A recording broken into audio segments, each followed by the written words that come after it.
Thousands of years ago, the Buddha talked about the concept of emptiness, particularly emptiness of self, which is a very misunderstood idea today. But what does it actually mean? Our identity exists in our head, he says. It has many facets, ideas of who we are, how we think others see us, our relations or job, etc. But if you look closely, you'll see that the content is always changing. It's never the same at any time. You can be preoccupied with one facet one day, only for it to disappear the next. But what does this say about the self? This is why the Buddha said that the psychological self is empty. It's not a real entity that you can point at. You can add thoughts and remove thoughts to it, and the media does this. It adds thoughts, as do the people around us.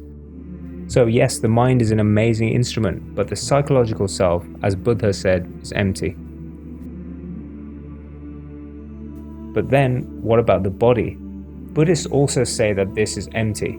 They say that the body simply consists of a series of sensations, feelings, and appearances. Well, all these sensations only occur in our own consciousness, and the body cannot be separated from consciousness. Thus, the Buddhists also see the body as being empty. But even if we go to science, a scientist will look at the body and tell you that the cells are always being replaced. Over time, every single cell will die off and be replaced by new ones. It will be wholly a different body made up of different cells. It's empty of any solidity. So our mind and body have this amazing quality of emptiness, but who we are is beyond both of them. Emptiness. It sounds like a depressing and nihilistic thing, but that's only because in the West, emptiness is not understood. It's just seeing the emptiness of our phantom self. But if you then ask the Buddha, who am I?